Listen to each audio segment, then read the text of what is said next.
Commander Jake Morrison looked at the star charts on his ship's main screen. His patrol squadron was flying near the edge of human space, close to the border with the Zephyrian Empire. It was supposed to be a quiet mission. Just fly around, check for any problems, and report back to base. Jake was 28 years old and had been in the Space Navy for 6 years. He grew up on a farming planet where his family grew crops to feed the colonies. He was not rich or famous. He was just a regular guy who wanted to help protect people. The bridge was quiet. His crew of 12 was doing their usual work. Lieutenant Sarah Chen was watching the sensors. Sergeant Mike Torres was checking the weapons systems. Everyone was relaxed because nothing ever happened out here. Then the alarm started beeping. "Commander, I'm getting a distress signal," Sarah called out. She looked confused. "It's coming from a Zephyrian ship," Jake frowned.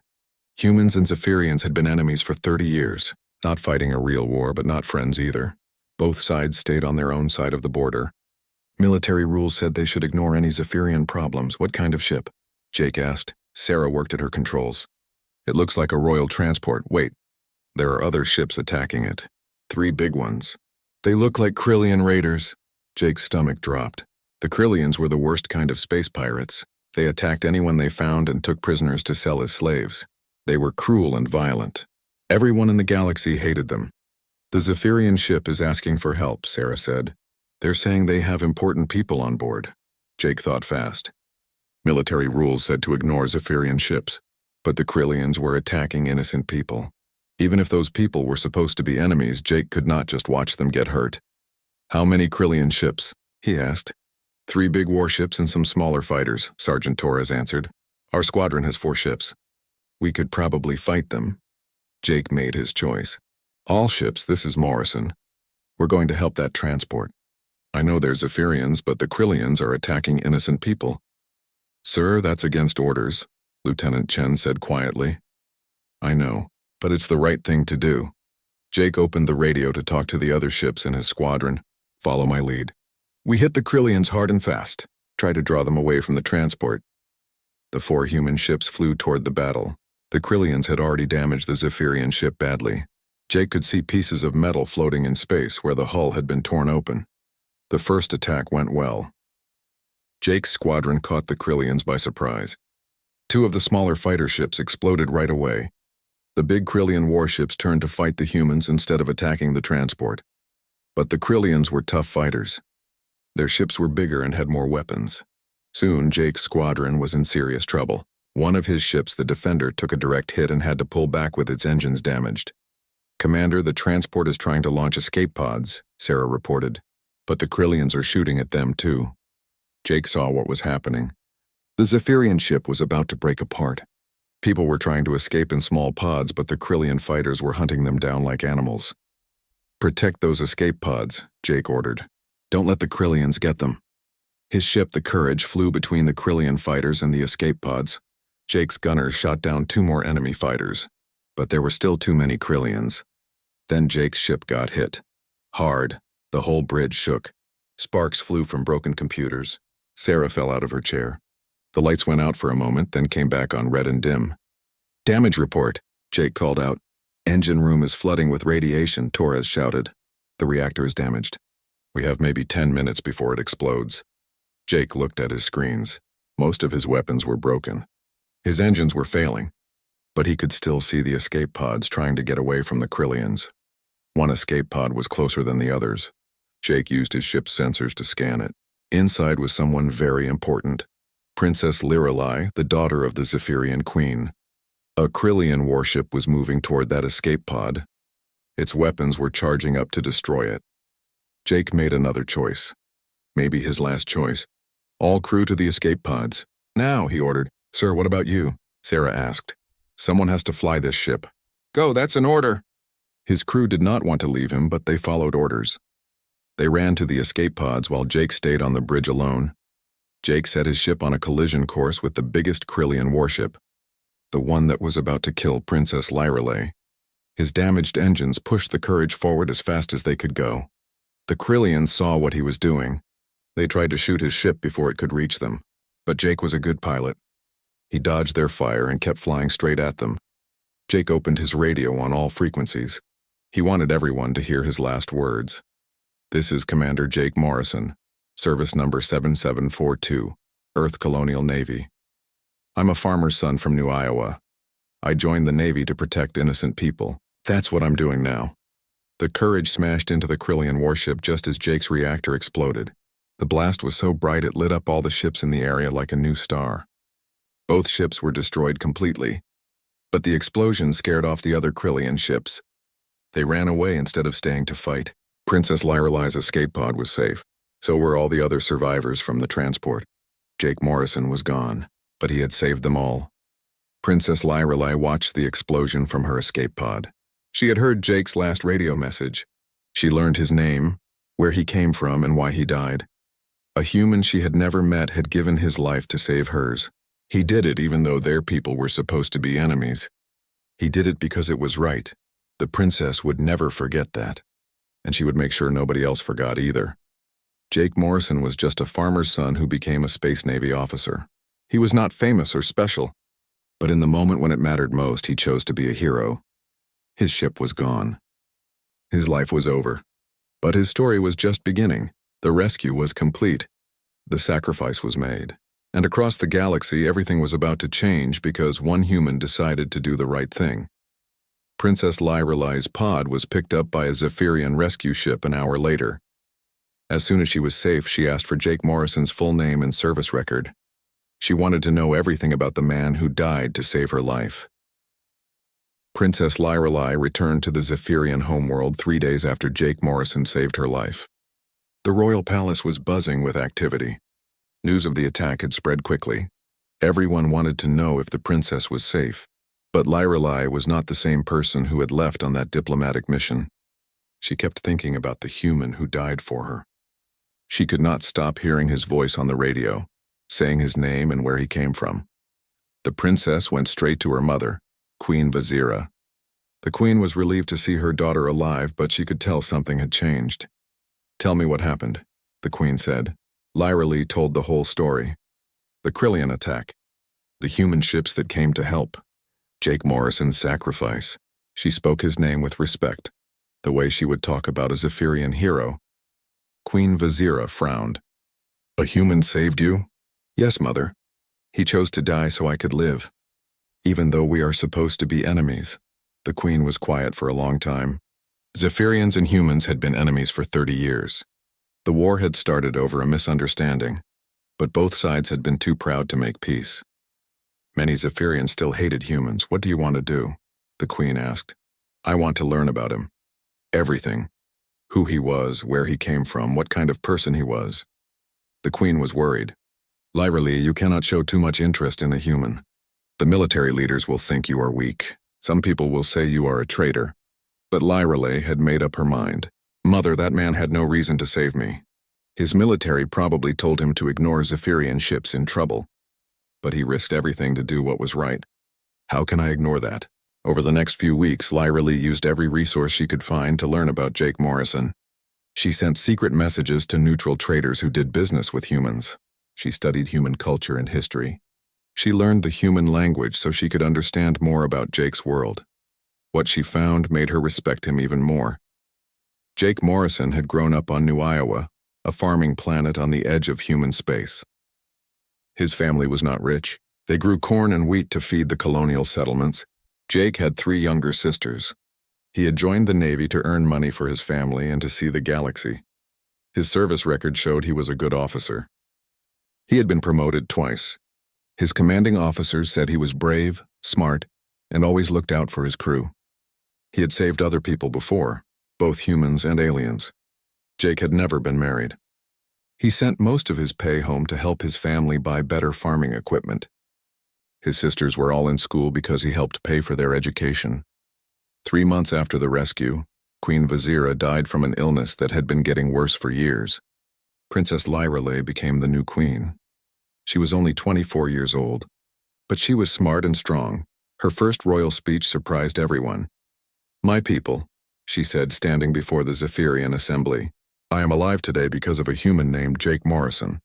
He was a farmer's son who became a Space Navy officer. When Krillian pirates attacked my ship, he chose to save my life instead of following orders to ignore us." The assembly was shocked. Many of the military leaders looked angry. General Thorin, the head of the Zephyrian fleet, stood up. "Your Majesty, why do you speak of this human? He was our enemy." Queen Lyrelai looked at the general calmly. "Was he?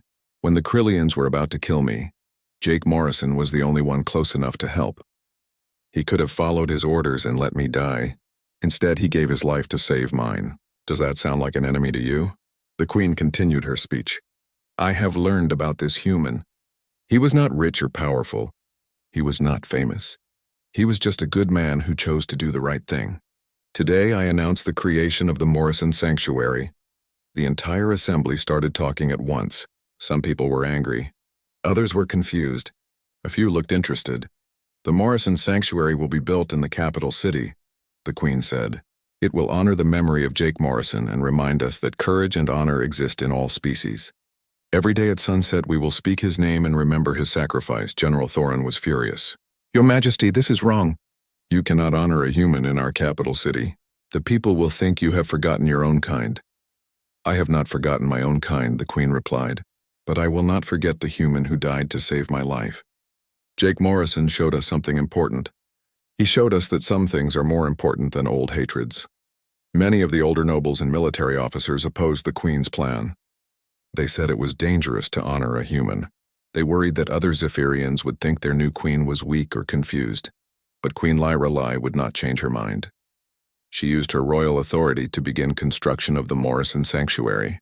It would be a simple but beautiful building with Jake's name written in both human and Zephyrian languages. The Queen also created a new tradition. At the beginning of every royal speech, she would say, "I speak today because Jake Morrison chose to die so I could live." Let us never forget that honor knows no species. Some Zephyrians were angry about this. They protested in the streets. They said their queen was betraying her own people by honoring a human. But others began to think about what the queen was saying. If a human could be so brave and honorable, maybe humans were not all bad. Maybe the war between their species was wrong. Young Zephyrians especially began to listen to stories about Jake Morrison. They learned that he had saved other people before, not just the Queen. They heard about his family and how he sent money home to help them. The Queen made sure everyone knew these stories. She wanted her people to understand that Jake Morrison was not just a human who happened to help her. He was a good person who always tried to help others. The Morrison Sanctuary was finished 6 months after the Queen's first speech. It was built in the center of the capital city, where everyone could see it. The building was made of white stone with tall windows. Inside was a statue of Jake Morrison based on pictures the Queen had obtained from human sources. Under the statue were written Jake's last words. "I'm a farmer's son from New Iowa. I joined the Navy to protect innocent people. That's what I'm doing now." Every evening at sunset, a bell would ring. Queen Lyrelai would come to the sanctuary. Or if she was away, another royal official would come. They would speak Jake Morrison's name aloud and tell the story of his sacrifice. Soon other people began coming to the sanctuary too. Parents brought their children to teach them about courage. Students came to study the story of the human who changed their queen's life. The Queen faced many challenges during her first year of rule. Some military officers tried to remove her from power. They said she was too young and too focused on humans instead of Zephyrian interests. But Queen Lyrelai was stronger than they expected. She had learned important lessons from Jake Morrison's sacrifice. She learned that doing the right thing was more important than doing the easy thing. "Jake Morrison could have followed orders and let me die," she told the rebels. "He chose to save an enemy instead. If a human can be that brave, then I can be brave enough to rule this empire well." The rebellion failed. Most Zephyrians supported their young queen, especially after they learned more about Jake Morrison's story. Queen Lyrelai had kept her promise. She made sure Jake Morrison's name was never forgotten, and slowly that simple act of remembrance began to change how Zephyrians thought about humans. The mourning period for a simple human farmer had become something much bigger. It had become the first step toward peace. 2 years had passed since Jake Morrison's death. His name was now known throughout Zephyrian space, but the story was spreading far beyond the Empire's borders. Space traders carried the tale from system to system. They told people about the human who died saving an alien princess. They described the Zephyrian queen who honored his memory every day. The story grew more amazing each time it was told. On the Zephyrian homeworld, Jake Morrison had become more than just a memory. He had become a symbol. Zephyrian children learned about him in school alongside their greatest heroes. Teachers told them how a farmer's son had shown the galaxy what true courage looked like. Art students painted pictures of his final battle. Musicians wrote songs about his sacrifice. The most popular painting showed Jake's ship, the Courage, flying straight toward the huge Krillian warship. In the painting, Jake looked calm and determined. The artist had painted stars all around him, as if he was becoming part of the galaxy itself. Young Zephyrians especially loved Jake's story. They liked that he was not born rich or powerful. He was just a regular person who chose to be a hero when it mattered most. If a human farmer can be brave enough to save our queen, they would say, then we can be brave too.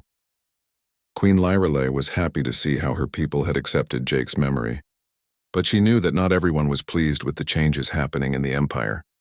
General Thorin still opposed honoring a human. He came to see the Queen one day with several other military leaders. "Your Majesty," he said, "this human worship has gone too far.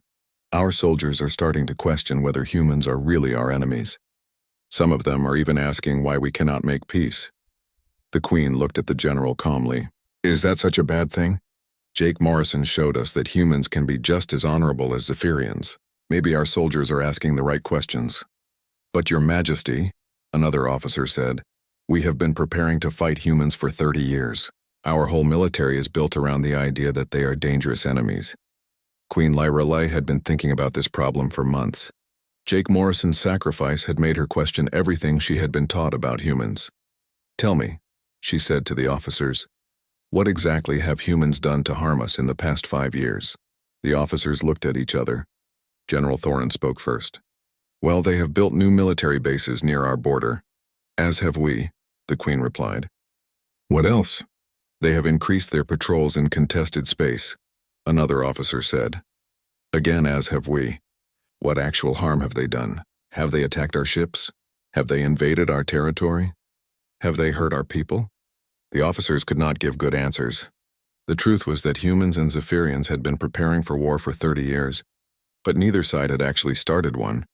The Queen made a decision that surprised everyone. "I am creating the Morrison Code of Honor," she announced. "It will be a new set of rules for our military based on the example Jake Morrison showed us." The Morrison Code had 3 main rules. First, protect innocent people, no matter what species they are. Second, show courage and honor in all situations. Third, remember that enemies can become friends if both sides choose to do what is right. The Queen ordered all Zephyrian military units to study the Morrison Code. Some officers complained, but most soldiers liked the new rules. They made sense. Something else interesting started happening. Zephyrian engineers began studying human technology, not to copy it, but to understand how humans thought about problems. "If we are going to honor Jake Morrison," they said, "we should learn from human cleverness too." They discovered that humans were very good at building things quickly and cheaply. Human ships were not as beautiful as Zephyrian ships, but they were practical and reliable. Human weapons were simple but effective. Some Zephyrian military units began using human-style tactics in their training exercises. They said it helped them understand how humans fought, which would be useful if they ever had to fight alongside humans against common enemies like the Krillians. The changes were not happening only on the Zephyrian side. Word of Queen Lyrelei's tribute to Jake Morrison had reached human space too. In the human colonies, people were amazed to learn that an alien queen was honoring one of their heroes. Most humans had never heard of Jake Morrison before, but now his story was spreading through human space just as it had spread through Zephyrian territory. Jake's family on New Iowa was shocked to learn what had happened to him. The human military had told them that Jake died in a classified mission. They never knew he had saved an alien princess. When Zephyrian traders brought them pictures of the Morrison sanctuary, Jake's father cried. His sisters could not believe that aliens on the other side of the galaxy were honoring their brother's memory. Jake always said he wanted to help people, his youngest sister Mary told a reporter.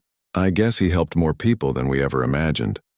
Human military leaders were confused by Queen Lyrelei's actions. They had spent 30 years preparing for war with the Zephyrians. Now the Zephyrian queen was honoring a human hero and talking about courage and honor. Admiral Sarah Hayes, the commander of the human border fleet, sent a secret message to her government. The Zephyrians are doing something we never expected. They are showing respect for one of our people. I think we need to reconsider our relationship with them. But the most important changes were happening among ordinary people on both sides. Young humans began learning about Zephyrian culture so they could understand why Queen Lyralee was honoring Jake Morrison. They discovered that Zephyrians valued honor and courage just as much as humans did. Young Zephyrians learned about human history and were surprised to find that humans had heroes just like Jake Morrison. People who sacrificed themselves to help others. People who chose to do the right thing even when it was difficult. The story of Jake Morrison was building bridges between two species that had been enemies for a generation. Queen Lyralee received thousands of messages from both humans and Zephyrians. Most of them supported what she was doing. People wrote to tell her that Jake Morrison's story had inspired them to be better people. One message came from a human colony near the border. "Your Majesty," it said, "my son is in the human navy. After hearing about Jake Morrison, he told me he wants to be the kind of person who protects innocent people no matter where they come from. Thank you for keeping our hero's memory alive." Another message came from a young Zephyrian soldier. "My queen, I serve on a border patrol ship. Yesterday we found a damaged human transport that had been attacked by pirates. We helped rescue them because we remembered the Morrison Code. The humans were surprised that we helped them, but they thanked us. I think Jake Morrison would be proud." 3 years after his death, Jake Morrison had become the most famous human in Zephyrian space, and one of the most famous Zephyrians in human space, even though he had never been a Zephyrian. His legend was growing because it touched something deep in both species. The desire to be good, the hope that enemies could become friends, the belief that one person's courage could change the galaxy. Queen Lyralee knew that Jake Morrison's sacrifice was becoming something bigger than either of them could have imagined. It was becoming the foundation for a new kind of relationship between humans and Zephyrians. The legend was spreading, and with it, the hope for peace. 4 years after Jake Morrison's death, something unexpected happened that would test everything Queen Lyralee had built in his memory. A massive earthquake struck the human colony world of New Geneva. The planet's main city was destroyed. Thousands of people were trapped under collapsed buildings. The human government sent rescue ships, but they would take weeks to arrive. Queen Lyralee was in a meeting with her advisors when the news reached the Zephyrian capital. The disaster was big enough that even alien news services were reporting on it. "Your Majesty," General Thorin said, "this is a human problem. It has nothing to do with us, but the Queen was already thinking about Jake Morrison. What would he have done if he had heard about Zephyrians trapped in an earthquake?" "How far is New Geneva from our border?" she asked. 3 days' travel, Your Majesty," replied Admiral Kess, the fleet commander. "We have a rescue fleet doing training exercises near there." The Queen made a decision that shocked everyone in the room. "Send our rescue ships to New Geneva immediately. Tell them to help with earthquake rescue operations." The advisors stared at her. General Thorin stood up quickly. "Your Majesty, you cannot be serious. Send our ships to help humans? The human military will think we are attacking them. Then we will tell them we are not attacking," the Queen said calmly. "We will tell them we are coming to help because it is the right thing to do." Admiral Kess looked worried. "Your Majesty, our rescue ships are military vessels. If we send them to human space without permission, it could start a war." Queen Lyralee thought about this. The Admiral was right. Sending Zephyrian military ships to a human world without warning could be seen as an invasion. "Then we will ask permission first," she decided. "Open a communication channel to the human government. I will speak to them myself." Her advisors thought she had lost her mind. Zephyrians and humans had not spoken directly to each other in 30 years. All communication went through neutral alien traders. But the Queen had made up her mind. Jake Morrison had risked everything to save a Zephyrian life. Now she would risk everything to save human lives. The message was sent on all human diplomatic channels. "This is Queen Lyralee of the Zephyrian Empire. We have heard about the earthquake on New Geneva. We have rescue ships nearby that can help. We ask permission to enter human space for humanitarian purposes only." The response from the human government came 6 hours later. It was not what anyone expected. "Your Majesty, this is President Martinez of the Human Colonial Union. We are surprised by your offer, but we accept your help. Our people are dying. If you can save them, please come. Admiral Kess prepared 4 Zephyrian rescue ships. They were painted white and had medical symbols on their hulls so the humans would know they were not warships. Each ship carried doctors, engineers, and rescue equipment. Before the ships left, Queen Lyrelei gave them special orders. "You are going to New Geneva to honor the memory of Jake Morrison," she told the crews. "He showed us that helping innocent people is more important than old hatreds. Show the humans that Zephyrians can be just as honorable as he was." The Zephyrian rescue fleet reached New Geneva 2 days after the earthquake. Human rescue ships were already there, but they needed help. The earthquake had been worse than anyone thought. Admiral Kess commanded the Zephyrian fleet from the ship. Morrison's Honor. The Queen had renamed it specially for this mission, the first contact between human and Zephyrian military officers in 30 years happened over the radio. Human rescue control. "This is Admiral Kess of the Zephyrian rescue fleet. We are here to help. Where do you need us most?" The human commander, Captain Lisa Park, had trouble believing what she was hearing. "Zephyrian rescue fleet. I never thought I would say those words. We have people trapped in the downtown area. Our equipment cannot reach them. We have heavy lifting equipment that can help," Admiral Kess replied. "Sending coordinates for our landing zones now." The Zephyrian rescue teams worked alongside human rescuers for 6 days. They pulled hundreds of people from collapsed buildings. Zephyrian doctors treated injured humans in field hospitals. Zephyrian engineers fixed damaged water systems. The humans were amazed by how well the Zephyrians worked. They had expected aliens to be difficult to work with. Instead, they found that Zephyrians and humans had very similar ideas about helping people in trouble. Captain Park worked directly with Admiral Kess to coordinate the rescue efforts. On the 3rd day, she asked him a question that had been bothering her. "Admiral, why are you really here? I know your queen says it is about Jake Morrison, but there must be more to it." Admiral Kess thought for a moment. "Captain, I have studied Jake Morrison's story many times. He was a human, but he showed us what it means to be truly honorable. Our queen believes that if we want to honor his memory, we must be willing to help people the way he did. Even if those people are supposed to be your enemies?" Captain Park asked. "Especially then," the Admiral replied. "That is what made Jake Morrison special. He helped his enemies because it was right." Word of the Zephyrian rescue mission spread quickly through both human and Zephyrian space. Most people on both sides supported what was happening. They were proud to see their military forces working together to save lives, but some people were angry. Human military hardliners said President Martinez was being foolish to trust the Zephyrians. Zephyrian military hardliners said Queen Lyrelei was wasting resources on humans. General Thorin sent the Queen an angry message. "Your Majesty, this rescue mission makes us look weak. The humans will think we are soft." Queen Lyrelei replied, "General, this rescue mission makes us look honorable. The humans will think we are people worth trusting." On the 6th day of rescue operations, something happened that changed everything. A building collapsed while both human and Zephyrian rescue workers were inside. 3 humans and 2 Zephyrians were trapped together under tons of concrete and steel. For 18 hours, mixed teams of human and Zephyrian rescuers worked together to reach their trapped colleagues. They shared equipment, shared ideas, and shared the danger of working in the unstable ruins. When they finally reached the trapped rescue workers, they found something amazing. The humans and Zephyrians had worked together to survive. They had shared water and food. They had helped treat each other's injuries. They had kept each other's spirits up by telling stories. One of the trapped humans, Sergeant Tom Rodriguez, told reporters later, "Those Zephyrian rescuers were not aliens to me. They were my partners. We went through hell together and they never gave up on me. I never gave up on them either." The rescue mission ended after 8 days. The Zephyrian ships had helped save over 400 human lives. 0 conflicts had occurred between human and Zephyrian forces. As the Zephyrian rescue fleet prepared to leave New Geneva, Captain Park made an unusual request. "Admiral Kess, would you accept an invitation to visit our main base? Our people would like to thank you properly." Admiral Kess was surprised, but he agreed.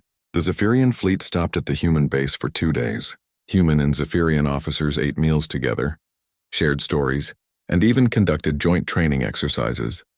When the Zephyrian ships finally returned home, both sides knew that something important had changed. President Martinez sent a personal message to Queen Lyrelei.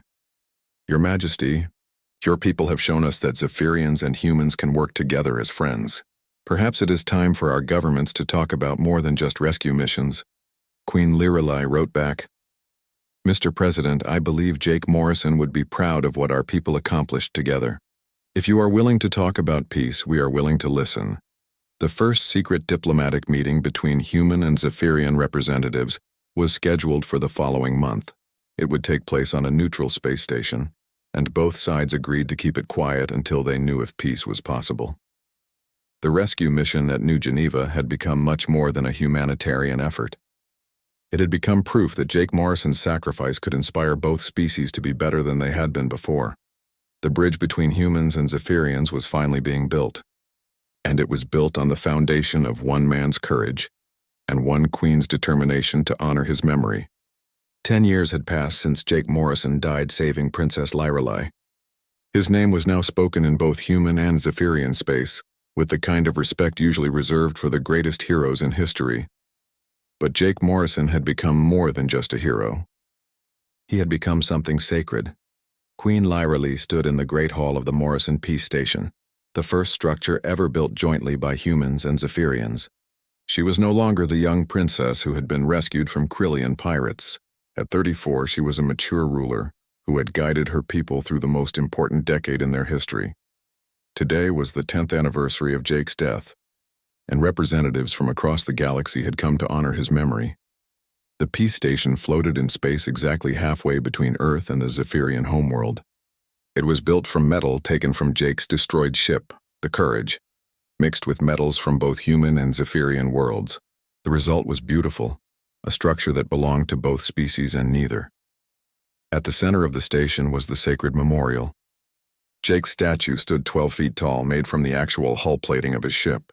The metal had been twisted and burned by the explosion that killed him, but Zephyrian artists had shaped it into something beautiful and powerful. Jake looked like he had in life, young, determined, and brave. But the artist had added something special. The statue showed him reaching out with one hand, as if offering help to anyone who needed it. Around the base of the statue were written his final words in 23 different languages. Every species in the galaxy that had heard his story wanted their language represented. Queen Lirelai approached the statue as she did every year on this day. She carried a wreath made from flowers that grew on New Iowa, Jake's home planet. His family had sent them as they did every year. Jake Morrison, she said in a clear voice that carried throughout the memorial hall. Farmer's son, Space Navy officer, hero to the galaxy. Your name is sacred because you showed us what it means to be truly good. The crowd was silent. Humans, Zephyrians, and aliens from dozens of other species all listened as their queen honored the man who had changed everything. 10 years ago, you chose to save the life of an enemy, she continued. You did not know who I was. You did not know what your sacrifice might lead to. You simply saw someone who needed help and you helped them. That simple act of goodness has grown into something none of us could have imagined. The queen gestured to the crowd around her. Look at what your sacrifice has built. Humans and Zephyrians work together now. We have joint colonies, joint scientific projects, joint military operations against the pirates and raiders who threaten innocent people. It was true. The peace that had started with secret negotiations had grown into a full alliance. Human and Zephyrian ships patrolled their borders together. Human and Zephyrian scientists shared research that had advanced both species by centuries. Children from both species learned each other's languages in school. But more than that, the queen said, you have given us something precious. You have given us proof that goodness exists, that courage is real, that one person can make a difference no matter how small or ordinary they might seem. Queen Lirelai had never married. When asked why, she always gave the same answer. I am waiting for someone who can match the honor of the man who died saving my life. Many people thought this was romantic, but impractical. The queen needed to have children to continue the royal line. But she had made it clear that she would only marry someone who truly understood what Jake Morrison had represented. Your name has become sacred to us, Jake Morrison, she said to the statue. Not because you were perfect, but because you were good. Not because you were powerful, but because you chose to use what power you had to help others. The queen's voice grew stronger. Today I have an announcement to make. Something that I have been planning for many years. The crowd stirred with interest. Queen Lyralee was known for surprising announcements on important occasions. "I am establishing the Morrison Corps," she said. "It will be a new organization dedicated to continuing Jake Morrison's work. Volunteers from any species can join. Their mission will be simple: go wherever innocent people need help and help them." The idea was revolutionary. The Morrison Corps would not belong to any one government or species. They would be independent, funded by donations from across the galaxy, and dedicated only to helping people in need. "The Morrison Corps will have 3 rules," the Queen announced. The same 3 rules that Jake Morrison followed. Protect innocent people no matter what species they are. Show courage and honor in all situations. Remember that enemies can become friends if both sides choose to do what is right. The crowd erupted in applause. Representatives from dozens of worlds immediately began discussing how their governments could support this new organization. Admiral Kess, now an old man but still sharp, approached the Queen after the ceremony. He had become one of her closest advisors and had commanded many joint human-Zephyrian operations. "Your Majesty," he said, "the Morrison Corps is a wonderful idea. But who will lead it?" Queen Lyralee smiled. "I have someone in mind. Someone who embodies everything Jake Morrison stood for." The person she had chosen surprised everyone. Captain Lisa Park, the human officer who had worked with Admiral Kess during the New Geneva rescue mission. Over the past 10 years, Captain Park had become a legend in her own right. She had led 7 joint rescue missions and had saved thousands of lives. Captain Park, now Admiral Park, accepted the position with honor. "I met Jake Morrison's spirit during the earthquake rescue," she said. "I saw it in the Zephyrian rescuers who risked their lives for human strangers. I want to carry that spirit to every corner of the galaxy." But the most emotional moment of the anniversary celebration came when Jake's family arrived. His father was now an old man, but his 3 sisters had come to see what their brother's sacrifice had built. Mary Morrison, his youngest sister, was now a teacher. She had spent the past 10 years learning about Zephyrian culture, so she could teach her students about the aliens who honored her brother. When Queen Lyralee met Jake's family, she did something that surprised everyone. She knelt before his father. "Mr. Morrison," she said, "your son saved my life. But more than that, he saved our entire civilization from endless war. How can I ever thank you for raising such a good man?" Jake's father, with tears in his eyes, helped the Queen stand up. "Your Majesty, Jake always wanted to help people. I think he would be amazed to see how much help he has given to the galaxy." The ceremony concluded with the lighting of the eternal flame. It was made from a small piece of Jake's ship's reactor, the same reactor that had exploded when he crashed into the Krillian warship. Zephyrian scientists had found a way to make it burn safely forever. As the flame was lit, every person in the memorial hall spoke Jake Morrison's name at the same time. The sound echoed through the station and was broadcast to every world in human and Zephyrian space. On millions of worlds, in billions of homes, people stopped what they were doing and spoke that name, Jake Morrison. It had become a tradition. Every year on the anniversary of his death, the entire galaxy paused for one moment to remember the farmer's son who chose to be a hero. That night, Queen Lyralee stood alone in her quarters aboard the peace station. She looked out at the stars and thought about the young man who had changed her life, and the lives of trillions of others. "Jake," she said quietly, "you wanted to protect innocent people. You have protected more innocent people than any person in history. You have given us peace where there was war, friendship where there was hatred, hope where there was despair." She touched the small pendant she wore around her neck. It was made from a fragment of Jake's ship, and she had worn it every day for 10 years. "Your name is sacred now, Jake Morrison, not just to me but to every good person in the galaxy. Children learn your story. Adults try to live up to your example. Leaders make decisions by asking, 'What would Jake Morrison do?'" The Queen smiled as she looked at the stars. Somewhere out there, Morrison Corps volunteers were helping people in need. Human and Zephyrian scientists were working together to cure diseases and solve problems. Former enemies were now friends because one young man had chosen to do the right thing. "You were just a farmer's son who became a Space Navy officer," she whispered. "But you became something more. You became proof that good people exist. You became hope for the future. You became sacred." Jake Morrison was dead, but his spirit lived on in every act of kindness, every moment of courage, every choice to help instead of harm. His name was sacred because he had shown the galaxy its better angels.